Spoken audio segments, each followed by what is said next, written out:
Radio Misionera Cosme y Damián. Una radio que reza con vos. Desde Buenos Aires, Argentina, para la mayor gloria de Dios.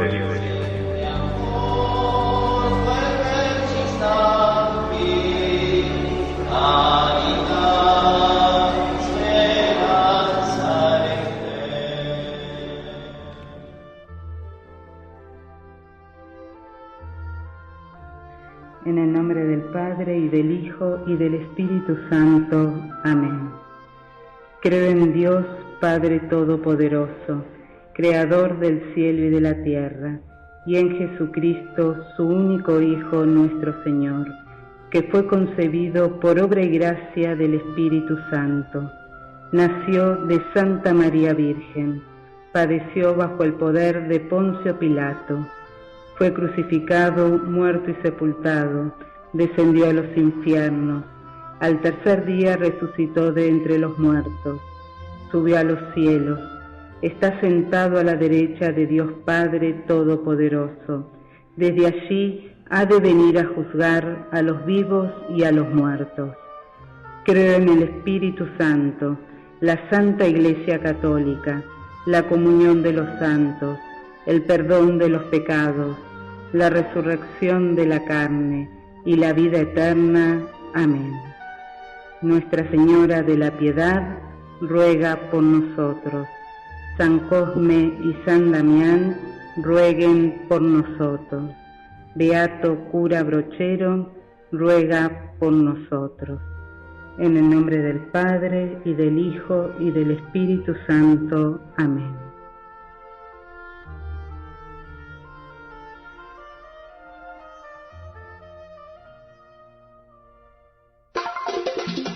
El alma y el espíritu de tu radio.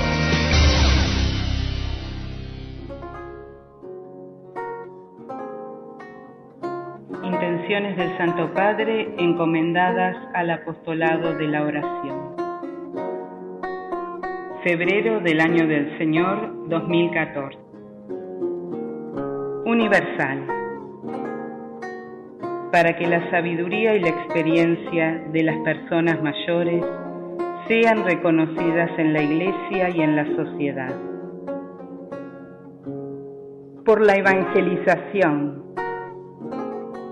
Para que sacerdotes, religiosos y laicos colaboren generosamente en la misión de evangelización.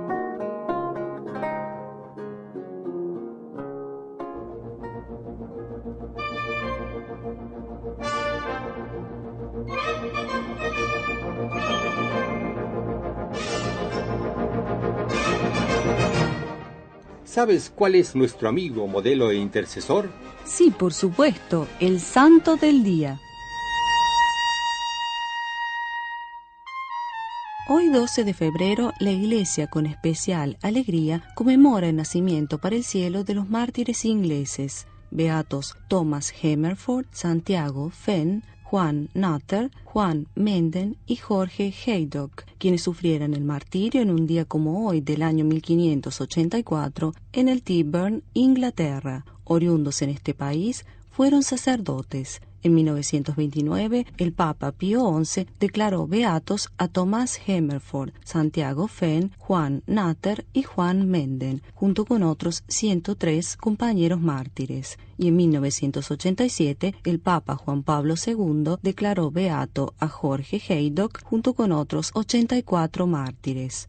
Hoy también la Iglesia celebra a Santa Eulalia, quien padeciera el martirio en tiempos del emperador Diocleciano. Oriunda de Barcelona, España, fue una cristiana quien, siendo aún de tierna edad, se escapó a hurtadillas de su casa y se presentó al tribunal de Daciano para condenar la idolatría y protestar contra la crueldad del juez, por lo que habría sufrido crueles tormentos y la muerte en la cruz. Su culto se ha difundido por España y Francia.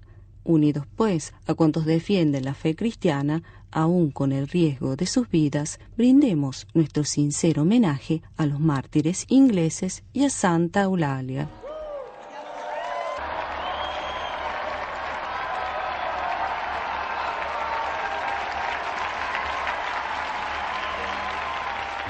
Queridos mártires de Inglaterra, permítanos en este día dialogar con ustedes. Tú, Thomas Hemmerford, desde que cursaste tus estudios de Derecho en la famosa Universidad de Oxford, viste con gran preocupación el avance de la herejía en Inglaterra, tu patria. Vas a Francia y a Roma para seguir cursos de perfección y cuando terminas vuelves a Inglaterra con un espíritu lleno de ardor, dispuesto a hacer mucho por la fe católica en tu patria. Pero cierto día, un hereje se te queda mirando y sospecha que eres sacerdote. Vaya imagen tan patente de consagrado a Cristo. Inmediatamente te denuncia y te llevan arrestado a la prisión de Marchsia, en donde encuentras a Santiago Fehn, Juan Nutter, Juan Menden y Jorge Haydock. Con ellos harían un camino juntos hasta la eternidad. En efecto, todos son conducidos a la tristemente famosa Torre de Londres, en donde no entra ni un rayo de sol, y son condenados a muerte por orden de la reina Isabel I, bajo el ficticio cargo de traición a la patria.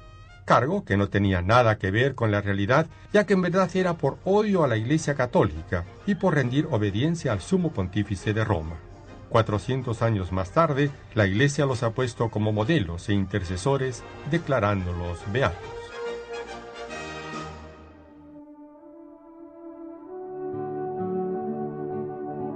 Los Salmos de David. Salmo 13. Al vencedor. ¿Hasta cuándo, Señor? ¿Me olvidarás para siempre?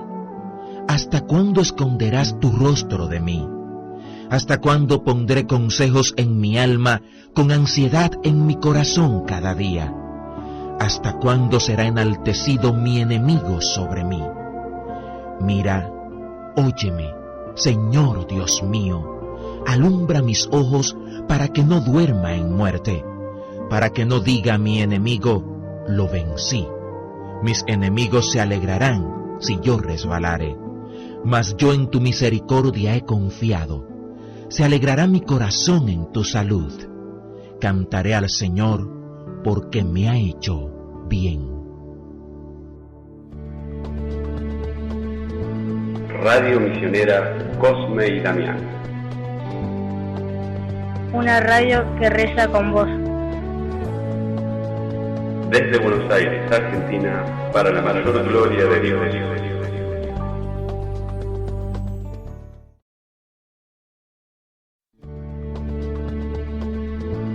Radio Misionera Cosme y Damián. Una radio que reza con vos. Desde Buenos Aires, Argentina, para la mayor gloria de Dios.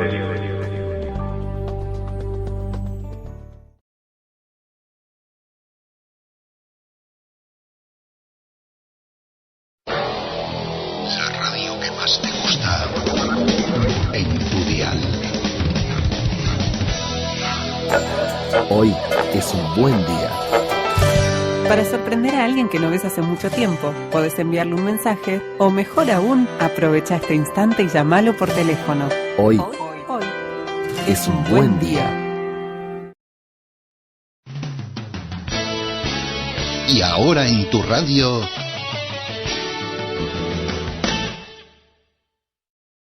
Exhortación Apostólica Evangelii Gaudium del Santo Padre Francisco a los obispos, a los presbíteros y diáconos, a las personas consagradas y a los fieles laicos, sobre el anuncio del Evangelio en el mundo actual. Capítulo 4. La dimensión social de la evangelización. El bien común y la paz social. Hemos hablado mucho sobre la alegría y sobre el amor, pero la palabra de Dios menciona también el fruto de la paz. La paz social no puede entenderse como un irenismo o como una mera ausencia de violencia lograda por la imposición de un sector sobre los otros. También sería una falsa paz aquella que sirva como excusa para justificar una organización social que silencie o tranquilice a los más pobres, de manera que aquellos que gozan de los mayores beneficios puedan sostener su estilo de vida sin sobresalto, mientras los demás sobreviven como pueden. Las reivindicaciones sociales que tienen que ver con la distribución del ingreso, la inclusión social de los pobres y los derechos humanos, no pueden ser sofocadas con el pretexto de construir un consenso de escritorio o una efímera paz para una minoría feliz. La dignidad de la persona humana y el bien común están por encima de la tranquilidad de algunos que no quieren renunciar a sus privilegios. Cuando estos valores se ven afectados, es necesaria una voz profética. La paz tampoco se reduce a una ausencia de guerra fruto del equilibrio siempre precario de fuerzas.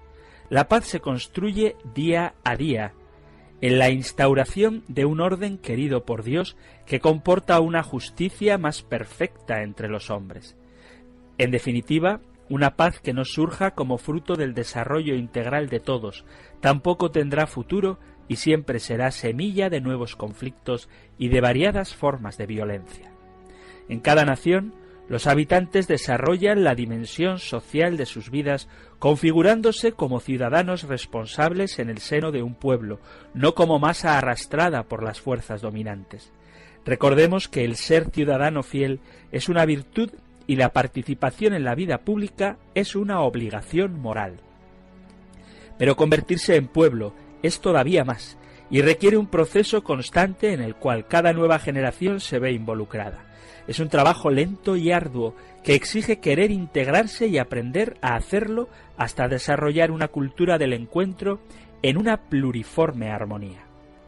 Para avanzar en esta construcción de un pueblo en paz, justicia y fraternidad, hay 4 principios relacionados con tensiones bipolares propias de toda realidad social. Brotan de los grandes postulados de la doctrina social de la Iglesia, los cuales constituyen el primer y fundamental parámetro de referencia para la interpretación y valoración de los fenómenos sociales.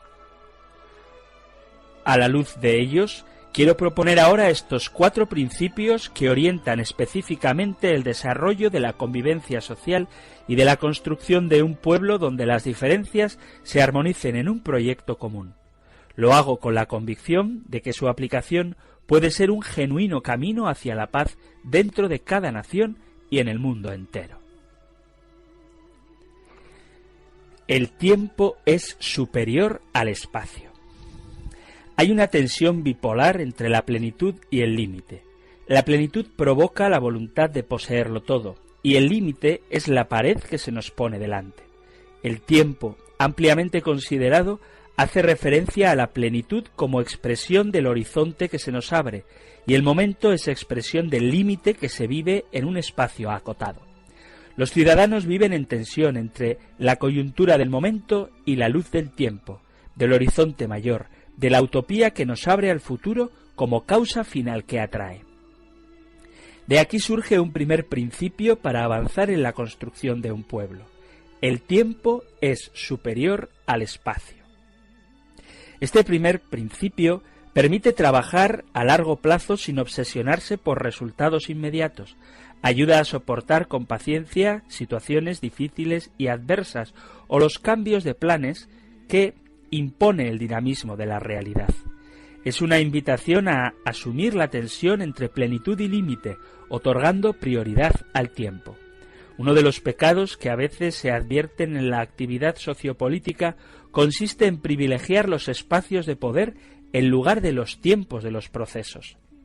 Darle prioridad al espacio lleva a enloquecerse para tener todo resuelto en el presente, para intentar tomar posesión de todos los espacios de poder y autoafirmación. Es cristalizar los procesos y pretender detenerlos. Darle prioridad al tiempo es ocuparse de iniciar procesos más que de poseer espacios. El tiempo rige los espacios, los ilumina y los transforma en eslabones de una cadena en constante crecimiento sin caminos de retorno. Se trata de privilegiar las acciones que generan dinamismos nuevos en la sociedad e involucran a otras personas y grupos que las desarrollarán hasta que fructifiquen en importantes acontecimientos históricos. Nada de ansiedad, pero sí convicciones claras y tenacidad. A veces me pregunto quiénes son los que en el mundo actual se preocupan realmente por generar procesos que construyan pueblo, más que por obtener resultados inmediatos que producen un rédito político fácil, rápido y efímero, pero que no constituyen la plenitud humana. La historia los juzgará, quizá con aquel criterio que enunciaba Romano Guardini. El único patrón para valorar con acierto una época es preguntar hasta qué punto se desarrolla en ella y alcanza una auténtica razón de ser la plenitud de la existencia humana, de acuerdo con el carácter peculiar y las posibilidades de dicha época. Este criterio también es muy propio de la evangelización, que requiere tener presente el horizonte, asumir los procesos posibles y el camino largo. El Señor mismo en su vida mortal dio a entender muchas veces a sus discípulos que había cosas que no podían comprender todavía y que era necesario esperar al Espíritu Santo. La parábola del trigo y la cizaña gráfica un aspecto importante de la evangelización que consiste en mostrar cómo el enemigo puede ocupar el espacio del reino y causar daño con la cizaña, pero es vencido por la bondad del trigo que se manifiesta con el tiempo. La unidad prevalece sobre el conflicto. El conflicto no puede ser ignorado o disimulado, ha de ser asumido. Pero si quedamos atrapados en él, perdemos perspectivas, los horizontes se limitan y la realidad misma queda fragmentada. Cuando nos detenemos en la coyuntura conflictiva, perdemos el sentido de la unidad profunda de la realidad. Ante el conflicto, algunos simplemente lo miran y siguen adelante como si nada pasara. Se lavan las manos para poder continuar con su vida. Otros entran de tal manera en el conflicto que quedan prisioneros, pierden horizontes, proyectan en las instituciones las propias confusiones e insatisfacciones y así la unidad se vuelve imposible. Pero hay una tercera manera, la más adecuada, de situarse ante el conflicto. Es aceptar sufrir el conflicto, resolverlo y transformarlo en el eslabón de un nuevo proceso. Felices los que trabajan por la paz. De ese modo se hace posible desarrollar una comunión de las diferencias que sólo pueden facilitar esas grandes personas que se animan a ir más allá de la superficie conflictiva y miran a los demás en su dignidad más profunda. Por eso, hace falta postular un principio que es indispensable para construir la amistad social. La unidad es superior al conflicto. La solidaridad, entendida en su sentido más hondo y desafiante, se convierte así en un modo de hacer historia, en un ámbito viviente donde los conflictos, las tensiones y los opuestos pueden alcanzar una unidad pluriforme que engendra nueva vida. No es apostar por un sincretismo, ni por la absorción de uno en el otro, sino por la resolución en un plano superior que conserva en sí las virtualidades valiosas de las polaridades en pugna. Este criterio evangélico nos recuerda que Cristo ha unificado todo en sí, cielo y tierra, Dios y hombre, tiempo y eternidad, carne y espíritu, persona y sociedad. La señal de esta unidad y reconciliación de todo en sí es la paz. Cristo es nuestra paz. El anuncio evangélico comienza siempre con el saludo de paz, y la paz corona y cohesiona en cada momento las relaciones entre los discípulos.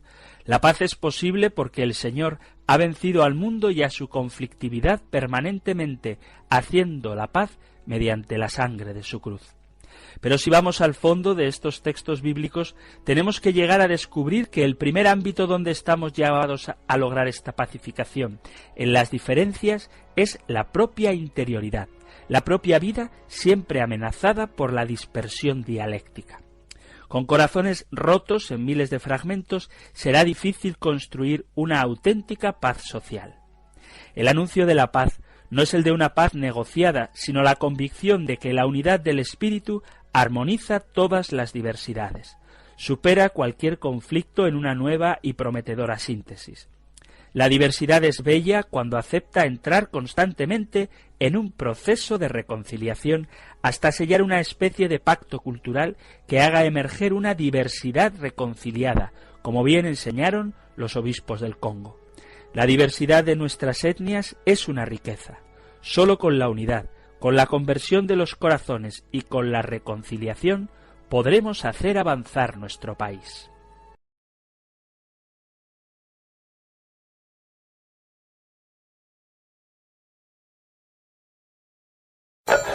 Hoy es un buen día. Para sorprender a alguien que no ves hace mucho tiempo, podés enviarle un mensaje o, mejor aún, aprovecha este instante y llamalo por teléfono. Hoy es un buen día. Radio Misionera Cosme y Damián. Una radio que reza con vos. Desde Buenos Aires, Argentina, para la mayor gloria de Dios. La radio que más te gusta en tu dial.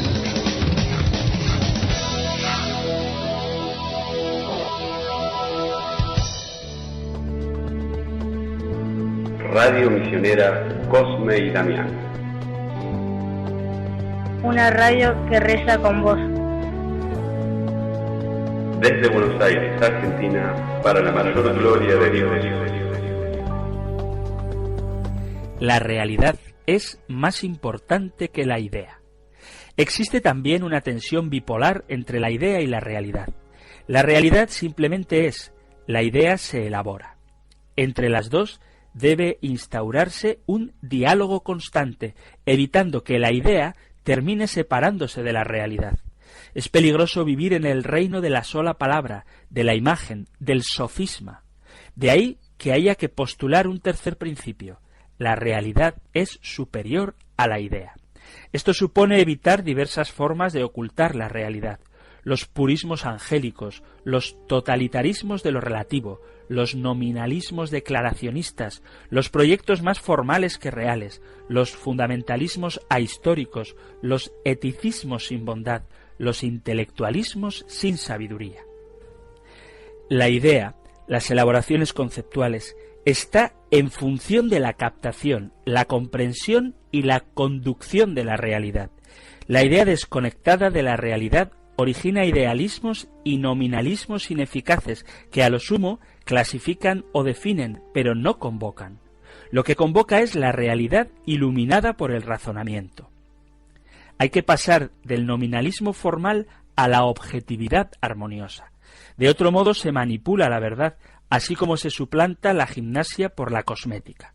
Hay políticos e incluso dirigentes religiosos que se preguntan por qué el pueblo no los comprende y no los sigue si sus propuestas son tan lógicas y claras. Probablemente sea porque se instalaron en el reino de la pura idea y redujeron la política o la fe a la retórica. Otros olvidaron la sencillez e importaron desde fuera una racionalidad ajena a la gente. La realidad es superior a la idea. Este criterio hace que la encarnación de la palabra y a su puesta en práctica. En esto conoceréis el Espíritu de Dios. Todo espíritu que confiesa que Jesucristo ha venido en carne es de Dios. El criterio de realidad de una palabra ya encarnada y siempre buscando encarnarse es esencial a la evangelización. Nos lleva, por un lado, a valorar la historia de la Iglesia como historia de salvación, a recordar a nuestros santos que inculturaron el Evangelio en la vida de nuestros pueblos, a recoger la rica tradición bimilenaria de la Iglesia sin pretender elaborar un pensamiento desconectado de ese tesoro, como si quisiéramos inventar el Evangelio.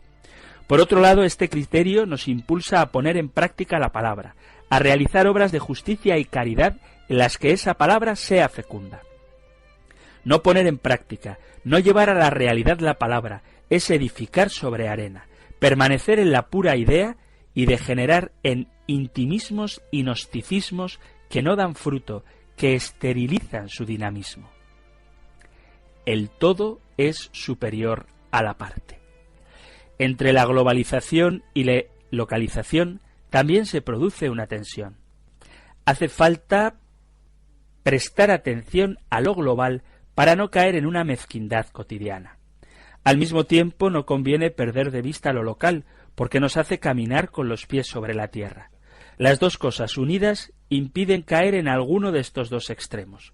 Uno, que los ciudadanos vivan en un universalismo abstracto y globalizante, miméticos pasajeros del furgón de cola, admirando los fuegos artificiales del mundo que es de otros, con la boca abierta y aplausos programados. Otro que se convierta en un museo folclórico de ermitaños localistas, condenados a repetir siempre lo mismo, incapaces de dejarse interpelar por el diferente y de valorar la belleza que Dios derrama fuera de sus límites. El todo es más que la parte, y también es más que la mera suma de ellas. Entonces, no hay que obsesionarse demasiado por cuestiones limitadas y particulares. Siempre hay que ampliar la mirada para reconocer un bien mayor que nos beneficia a todos, pero hay que hacerlo sin evadirse, sin desarraigos. Es necesario hundir las raíces en la tierra fértil y en la historia del propio lugar, que es un don de Dios. Se trabaja en lo pequeño, en lo cercano, pero con una perspectiva más amplia. Del mismo modo, una persona que conserva su peculiaridad personal y no esconde su identidad cuando integra cordialmente una comunidad, no se anula, sino que recibe siempre nuevos estímulos para su propio desarrollo. No es ni la esfera global que anula, ni la parcialidad aislada que esteriliza. El modelo no es la esfera, que no es superior a las partes, donde cada punto es equidistante del centro y no hay diferencia entre unos y otros.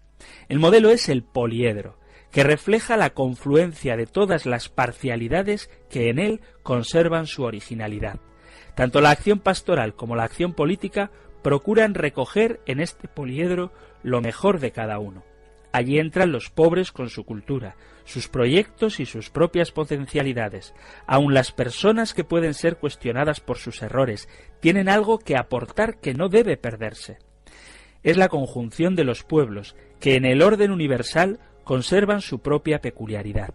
Es la totalidad de las personas en una sociedad que busca el bien común que verdaderamente incorpora a todos.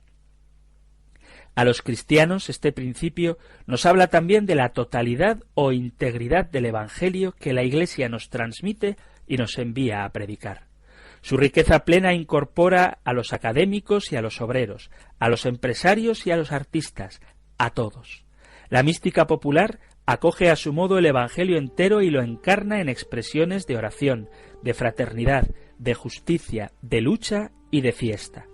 La buena noticia es la alegría de un padre que no quiere que se pierda ninguno de sus pequeñitos.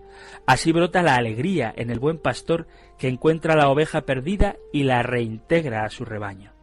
El Evangelio es levadura que fermenta toda la masa y ciudad que brilla en lo alto del monte iluminando a todos los pueblos. El Evangelio tiene un criterio de totalidad que le es inherente. No termina de ser buena noticia hasta que no es anunciado a todos, hasta que no fecunda y sana todas las dimensiones del hombre y hasta que no integra a todos los hombres en la mesa del reino. El todo es superior a la parte.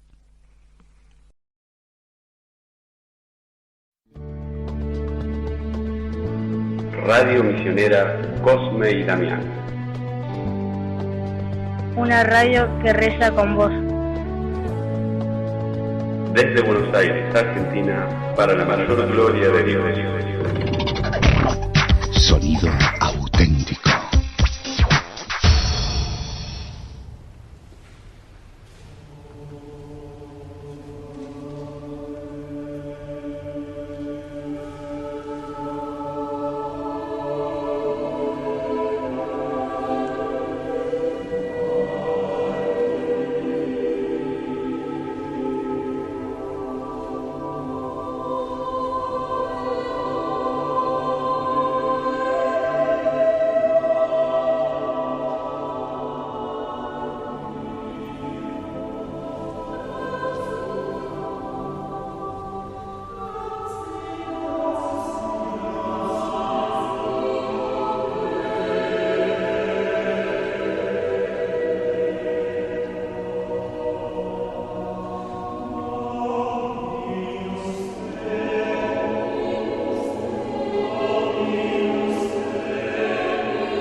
Radio Misionera Cosme y Damián. Una radio que reza con vos. Desde Buenos Aires, Argentina, para la mayor gloria de Dios. Y ahora en tu radio,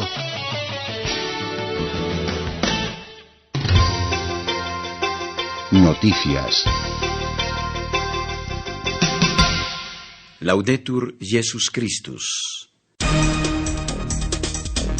En el aire, el programa hispanoamericano de Radio Vaticana. Informando desde Roma para América Latina y el Caribe.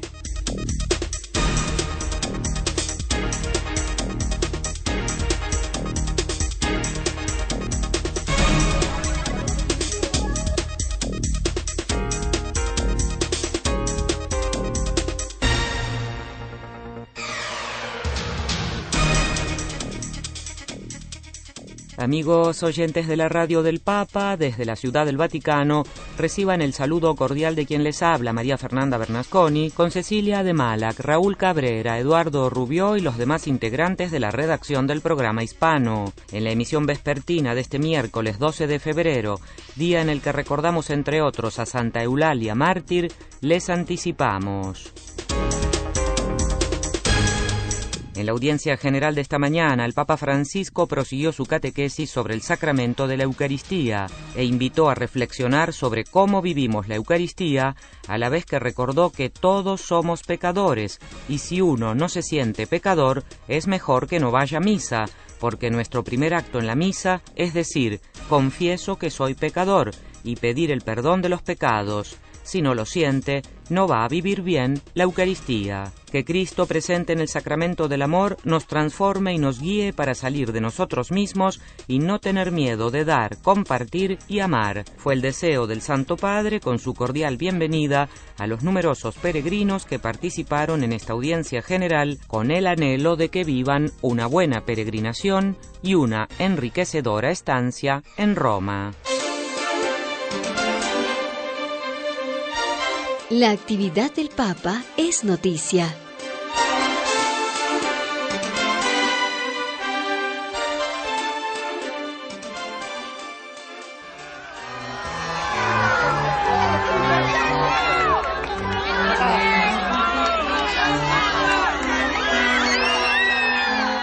La Eucaristía debe implicarnos en profundidad. Lo reafirmó el Papa hablando a los fieles en su catequesis de la audiencia general del 12 de febrero. Condividere la sua passione e la sua risurrezione. Ante todo, la Eucaristía debe llevarme a sentir a los demás como hermanos y hermanas. Además, quien celebra la Eucaristía no lo hace porque se considera o quiere aparecer mejor que los demás, sino precisamente porque se reconoce siempre necesitado de ser acogido y regenerado por la misericordia de Dios hecha carne en Jesucristo. En fin, debemos recordar que la Eucaristía es una acción de Cristo. A través de la Eucaristía, Cristo quiere entrar en nuestra existencia e imbuirla con su gracia, de modo que en toda comunidad cristiana haya coherencia entre liturgia y vida. Queridos amigos, concluyó Francisco, el corazón se llena de confianza y de esperanza, pensando en las palabras de Jesús en el Evangelio de Juan: quien come mi carne y bebe mi sangre, tiene la vida eterna y yo lo resucitaré en el último día. Vivamos la Eucaristía con espíritu de fe y de oración, en la certeza de que el Señor cumplirá lo que ha prometido. Escuchemos el resumen de esta catequesis que el Papa Francisco dirigió en nuestro idioma. Queridos hermanos y hermanas, nos preguntamos ¿qué relación tiene la Eucaristía con nuestra vida? Hay algunos indicadores concretos que nos ayudan en este sentido.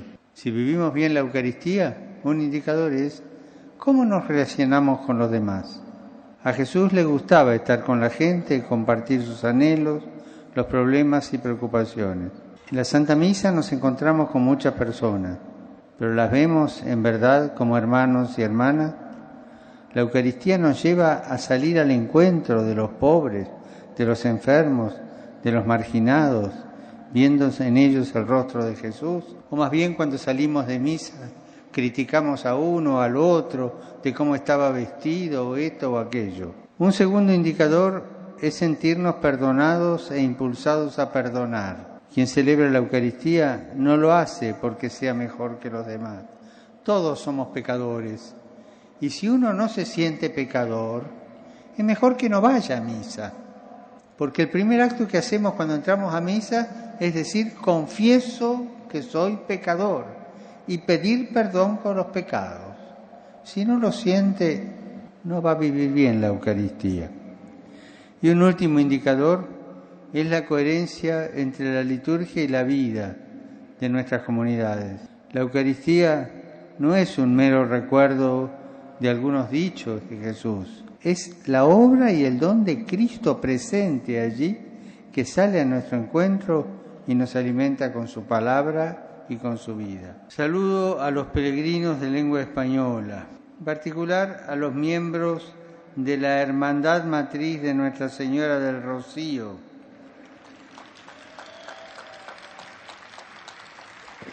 acompañados por el obispo de Huelva, así como a los demás grupos provenientes de España, México, Argentina y otros países latinoamericanos.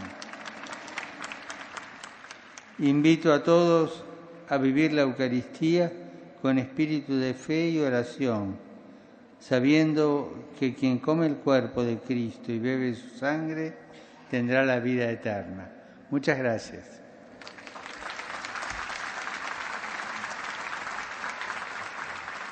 Escuchemos ahora la catequesis integral del Papa Francisco pronunciada en italiano. Cari fratelli e sorelle, buongiorno.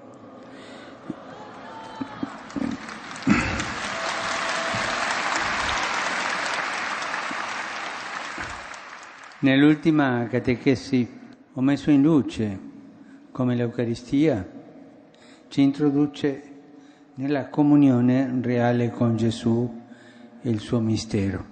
Ora possiamo porci alcune domande in merito al rapporto tra l'Eucaristia che celebriamo e la nostra vita come Chiesa e come singoli cristiani. Queridos hermanos y hermanas, buenos días. En la última catequesis destaqué cómo la Eucaristía nos introduce en la comunión real con Jesús y su misterio. Ahora podemos hacernos algunas preguntas sobre la relación entre la Eucaristía que celebramos y nuestra vida como Iglesia y como cristianos individuales. Come viviamo noi l'Eucaristia? Come viviamo la messa quando andiamo a messa la domenica? È solo un momento di festa? È una tradizione consolidata che si fa? È un'occasione per ritrovarsi o per sentirsi a posto? Oppure è qualcosa di più? ¿Cómo vivimos nosotros la Eucaristía? ¿Cómo vivimos la misa cuando vamos a misa los domingos? ¿Es solo un momento de fiesta? ¿Es una tradición bien establecida que se hace? ¿Es una ocasión para encontrarnos o para sentirnos bien? ¿O es algo más? Ci sono dei segnali molto concreti per capire come viviamo tutto questo. Come viviamo l'Eucaristia? Segnali che ci dicono se noi viviamo bene l'Eucaristia o non la viviamo tanto bene. Hay señales muy específicas para averiguar cómo vivir esto, cómo vivimos la Eucaristía. Señales que nos dicen si vivimos la Eucaristía bien o no la vivimos tan bien. Il primo indizio è il nostro di guardare e considerare gli altri. Nell'Eucaristia Cristo attua sempre nuovamente il dono di sé che ci ha fatto sulla croce. El primer indicador es la manera en que vemos y consideramos a los demás. En la Eucaristía, Cristo siempre actualiza el don de sí mismo que Él hizo en la cruz. Toda su vida es un acto de total compartir, darse por amor. Por eso Él amaba estar con sus discípulos y las personas que conocía. Esto significaba para él compartir sus deseos, sus problemas, le conmovían sus almas y sus vidas. Ora noi, quando partecipiamo alla Santa Messa, ci ritroviamo con uomini e donne di ogni genere, giovani, anziani, bambini, poveri e benestanti, originari del posto e forestieri, accompagnati da familiari e soli. Ma l'Eucaristia che celebro mi porta a sentirli tutti davvero come fratelli e sorelle. Ahora, cuando nosotros participamos en la Santa Misa, nos encontramos con hombres y mujeres de todo tipo, jóvenes, ancianos, niños, pobres y ricos, originarios del lugar y extranjeros, en compañía de familiares o solos. Pero la Eucaristía que celebro, ¿me lleva a sentirlos de verdad a todos como hermanos y hermanas? ¿Crece en mí la capacidad de alegrarme con los que están alegres y de llorar con los que lloran? ¿Me empuja a ir hacia los pobres, los enfermos, los marginados?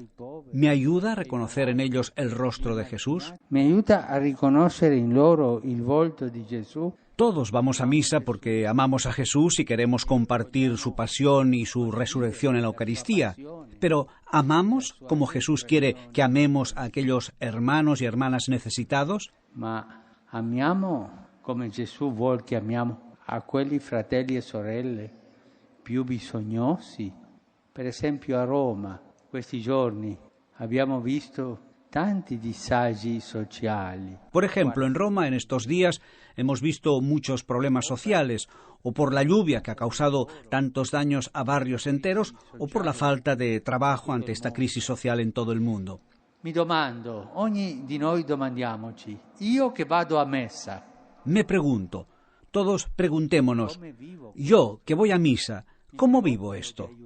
¿Me preocupo de ayudar, de acercarme, de rezar por ellos que tienen este problema? ¿O soy un poco indiferente? ¿O tal vez me preocupo de chismorrear? O forse mi preoccupo di chiacchierare, ma hai visto come stava vestita quella o come sta vestito quello? E dalle volte si fa questo, no? Dopo la messa, o no? Si fa, eh? E quello non si deve fare. ¿Viste cómo iba vestida aquella? ¿Cómo iba vestido aquel? A veces se hace esto después de la misa, ¿o no? Se hace. Y esto no se debe hacer. Debemos preocuparnos por nuestros hermanos y hermanas que tienen una necesidad, una enfermedad, un problema. Dobbiamo preoccuparci per i nostri fratelli e sorelle che hanno un bisogno, una malattia, un problema. Pensiamo, ci farà bene oggi, pensiamo a questi fratelli e sorelle che hanno oggi problemi qui a Roma, problemi per la pioggia, per questa tragedia della pioggia e problemi sociali del lavoro. Pensemos, y nos hará bien hacerlo hoy, en estos hermanos y hermanas que tienen problemas hoy aquí en Roma, problemas por la lluvia, por esta tragedia de la lluvia, por los problemas sociales del trabajo, y pidamos a Jesús, este Jesús que recibimos en la Eucaristía, que nos ayude a ayudarlos. E chiediamo a Gesù, a questo Gesù che noi riceviamo nell'Eucaristia, che ci aiuti a aiutarli. Un secondo indizio molto importante è la grazia di sentirsi perdonati e pronti a perdonare. Un segundo indicador muy importante es la gracia de ser perdonados y perdonar. A veces alguien pregunta, ¿por qué hay que ir a misa si los que participan regularmente en la misa son pecadores como los demás? ¿Cuántas veces hemos oído esto? En realidad, quien celebra la Eucaristía no lo hace porque cree o quiere aparentar más que los demás, sino porque se reconoce siempre por la necesidad de ser aceptado y regenerado por la misericordia de Dios, hecha carne en Jesucristo. Si cada uno de nosotros no se siente con la necesidad de la misericordia de Dios, no se siente un pecador, es mejor que no vaya a misa. Porque vamos a misa porque somos pecadores y queremos recibir el perdón de Jesús, participar en su redención, en su perdón. Ese confieso que decimos al principio no es algo formal, es un verdadero acto de penitencia. Yo soy pecador y confieso. Así da inicio la misa. Non dobbiamo mai dimenticare che l'ultima cena di Gesù ha avuto luogo nella notte in cui veniva tradito. No debemos olvidar nunca que la última cena de Jesús tuvo lugar la noche en que fue traicionado. En el pan y el vino que ofrecemos y en torno al cual nos reunimos, se renueva cada vez el don del cuerpo y la sangre de Cristo para la remisión de nuestros pecados. Debemos ir a misa humildemente, como pecadores, y el Señor nos reconciliará.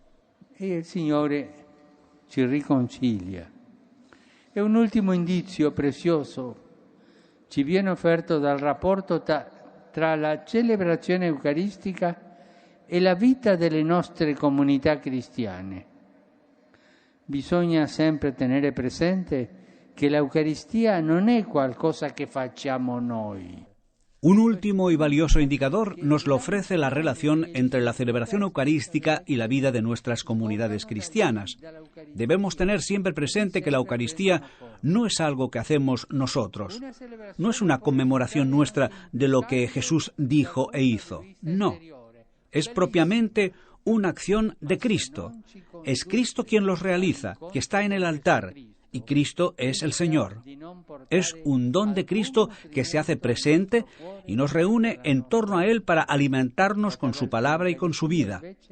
Esto significa que la misión y la misma identidad de la Iglesia fluyen a partir de ahí, de la Eucaristía, y allí siempre toman forma.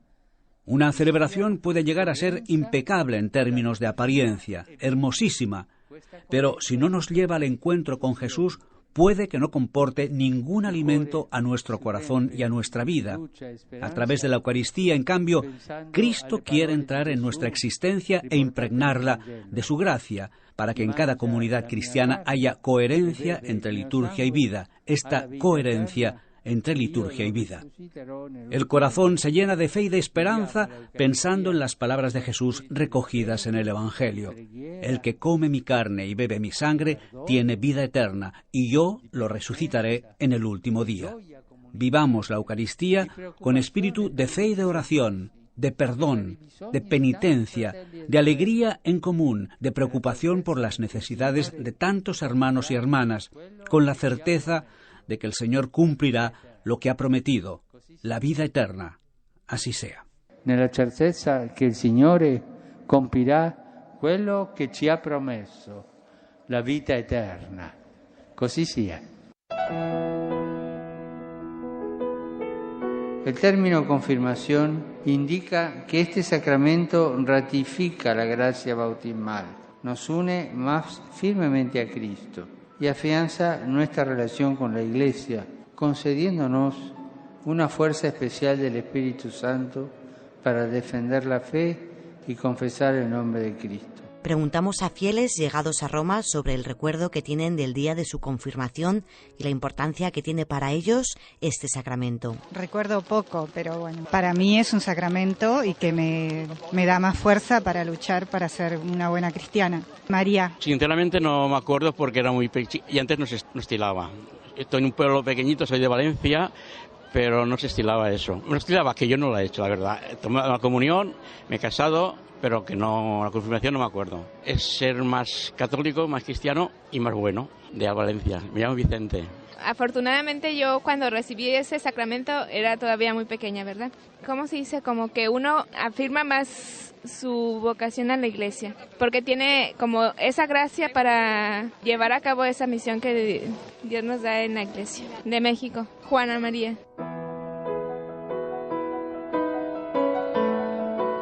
Para Radio Vaticano, Mónica Zorita.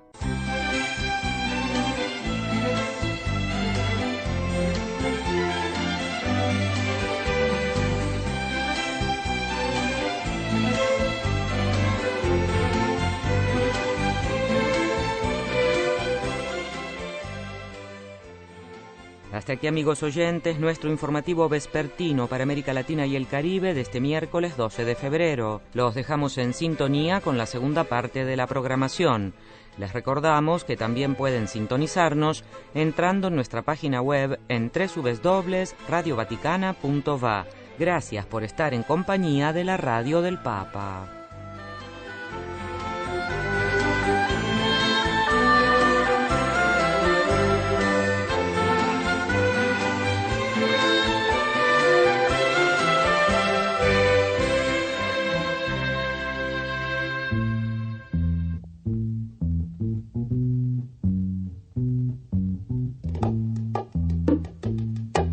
Huellas en la cultura.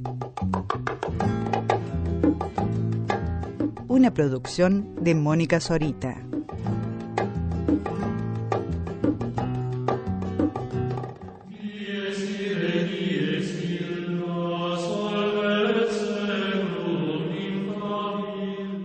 programa de hoy conocemos a Sor Alicia y sus libros, priora del monasterio de Agustinas Recoletas del Santísimo Corpus Christi de Granada, en España. Ha escrito 2 libros, Tu luz en mi barrio y Peregrinando hacia el amor, y está escribiendo un tercero.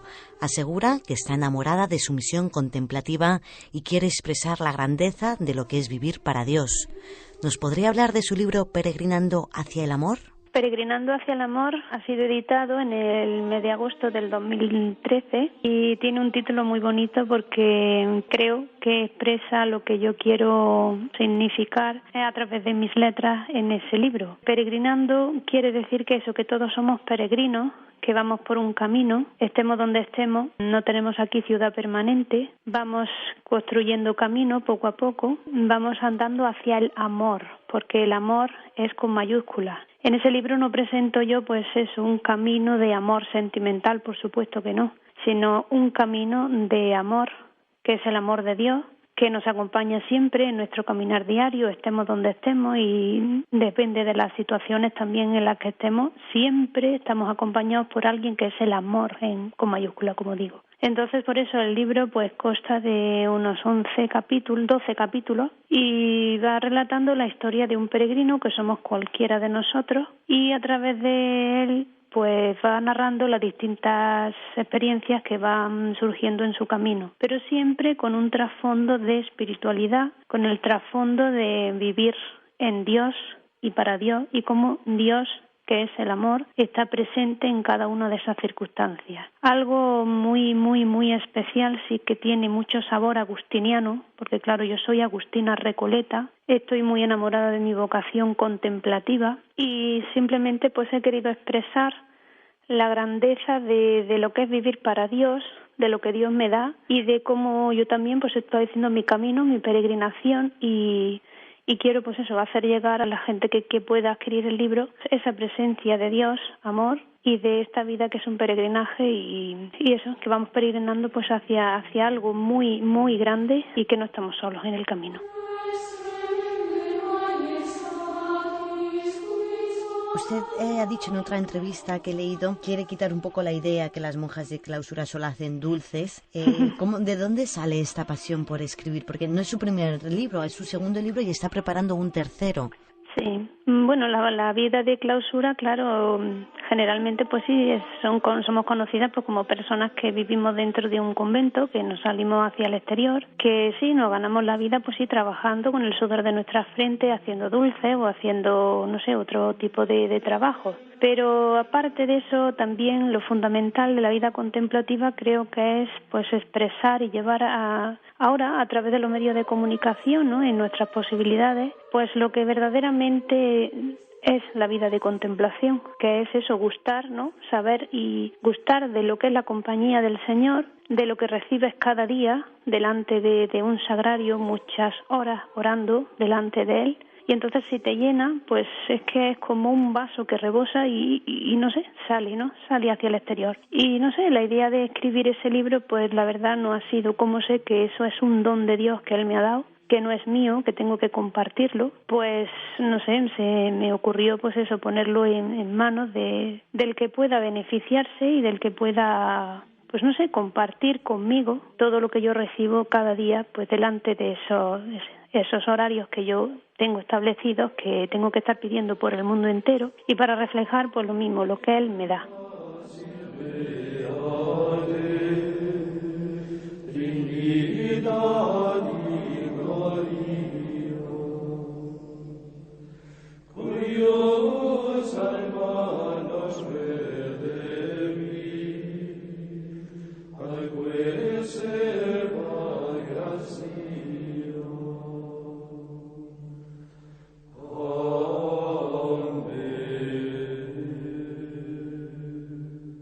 Diálogos de Radio Vaticana.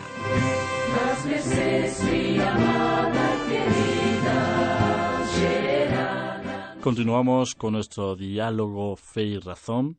Hoy quisiera centrarme en una de las conocidísimas encíclicas de Juan Pablo II, Fides et Ratio. Precisamente, ¿por qué la escribe Juan Pablo II como gran filósofo? quería realzar un poco más, si cabe, la filosofía. Para el Santo Padre, tanto la fe como la razón remiten a la verdad, y esta a la realidad a la que debe adecuarse o de la cual se predica. Fíjense, la razón busca entender, y entender es hallar la verdad de algo, y la entera verdad de ese algo.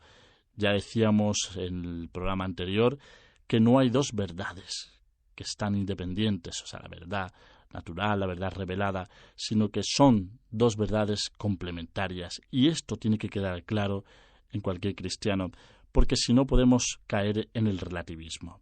La fe pretende ofrecer la verdad última sobre el mundo, el hombre y Dios, apoyada precisamente en la revelación, porque es el fundamento de toda verdad. La razón está en permanente estado de búsqueda. Esto es importante. O sea, el que no busca es porque no conoce o no ha encontrado. Porque dice, el que ya está buscando es porque ya ha encontrado, porque ha recibido una cierta gracia, un don para poder buscar. Porque nadie busca si no hay algo en tu interior que te mueva a hacerlo. Por eso es importante que descubramos nosotros también por la razón lo que hay más allá de nuestro pensamiento. La fe, en cambio, está más bien en situación de haber hallado la verdad buscada por la razón, o mejor, de haber sido agraciada con esta verdad.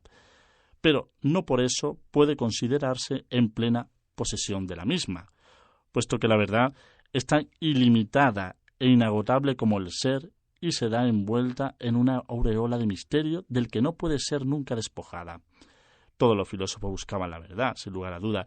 La filosofía moderna hizo mucho, hincapié en este aspecto de buscar la verdad. Y le agradecemos también todo lo que aportaron estos pensadores. También aquí la verdad acogida por la fe hay un fondo que no llegamos a divisar, últimamente incomprensible. Pero siendo la revelación histórica, manifestación de la verdad última, no por eso deja de ser una etapa previa a la manifestación de la verdad total, que es la revelación última de Dios. Por eso aquí se percibe también la armonía que debe existir entre la razón y la fe. O sea, para entendernos, la fe requiere que su objeto sea comprendido con la ayuda de la razón. Una fe sin ninguna comprensión es inhumana. Por eso la razón, en el culmen de su búsqueda, admite como necesario lo que la fe le presenta. Una razón sin la luz de la fe queda finalmente a oscuras. Como nos dice Juan Pablo II en la encíclica, se hace necesario devolver a la filosofía su dimensión sapiencial de búsqueda del sentido último y global de la vida. Se trata precisamente de una exigencia, y nosotros debemos ser exigentes en este aspecto, porque la primera de todo es su misma naturaleza racional. Ello requiere de la filosofía una labor de unificación del saber y del obrar humano en una dirección, o sea, la del sentido definitivo de las cosas, porque perdida esta dimensión y orientación hacia su último fin, los medios técnicos de que el hombre dispone hoy podrían revelarse inhumanos e incluso destructivos. Fíjense qué cosa tan tremenda lo que puede provocar algo, y así ha ocurrido a lo largo de la historia, cuando no se interpreta bien y cuando se ha querido llevar no por la propia cuenta, sobre todo por la propia interpretación personal, llevan a otros caminos. Puesto que la palabra de Dios revela este fin y sentido último, la filosofía se ve invitada a esforzarse por buscar el fundamento natural de este sentido, que es la religiosidad constitutiva de toda persona. Negar al hombre esta posibilidad de sentido no solo es inadecuado, sino erróneo.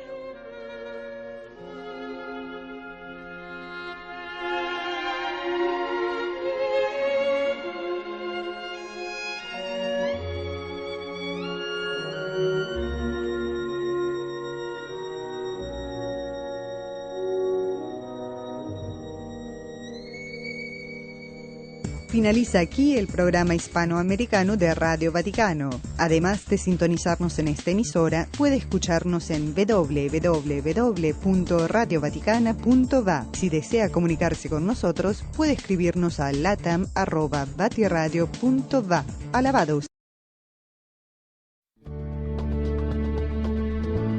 Radio Misionera Cosme y Damián. Una radio que reza con vos. Desde Buenos Aires, Argentina, para la mayor gloria de Dios.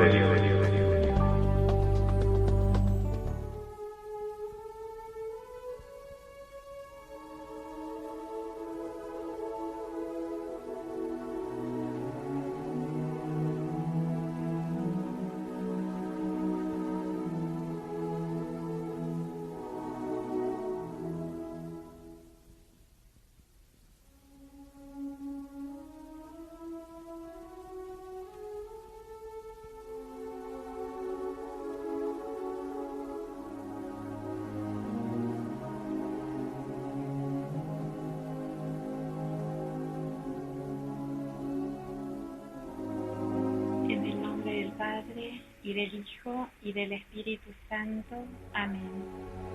Padre nuestro que estás en el cielo, santificado sea tu nombre. Venga a nosotros tu reino. Hágase tu voluntad, en la tierra como en el cielo. Danos hoy nuestro pan de cada día.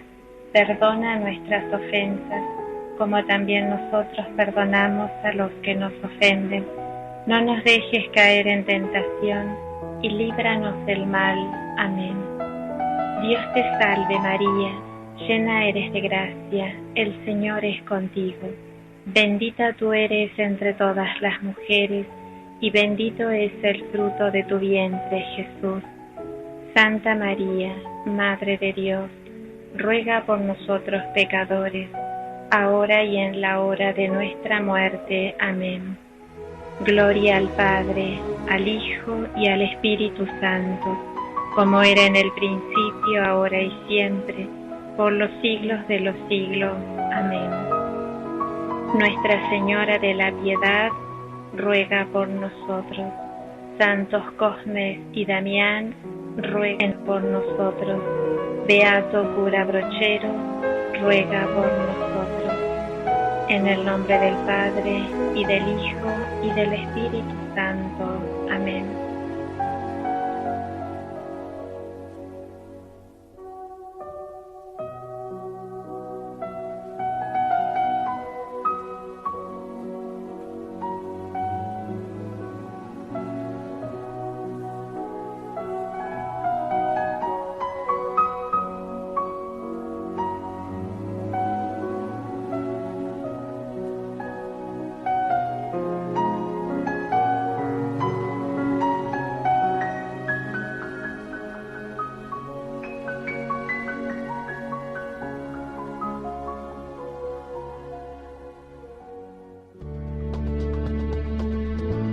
Radio Misionera Cosme y Damián. Una radio que reza con vos. Desde Buenos Aires, Argentina, para la mayor gloria de Dios.